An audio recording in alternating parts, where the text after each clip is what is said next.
ప్రత్యంగరాదేవి హిందూ మతంలోని శక్తి స్వరూపం.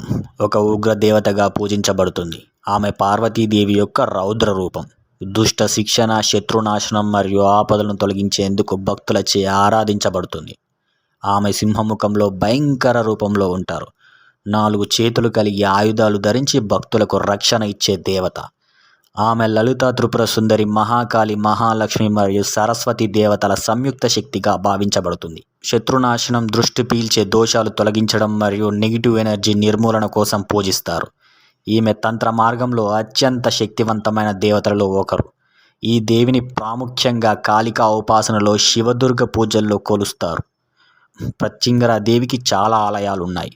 ముఖ్యంగా తమిళనాడు, ఓసూరు మరియు చెన్నై వద్ద ప్రసిద్ధమైనవి. అరిసిల్ ప్రత్యంగరాదేవి ఆలయం తమిళనాడులో ప్రసిద్ధ పుణ్యక్షేత్రం. శ్రీ మహాప్రత్యంగరాదేవి ఆలయం కాంచీపురం దగ్గరలో ప్రసిద్ధి పొందినది. భక్తులు ప్రత్యేకంగా ప్రత్యంగర హోమం నిర్వహించడం ద్వారా తమ జీవితంలోని ఆటంకాలను తొలగించుకుంటారు.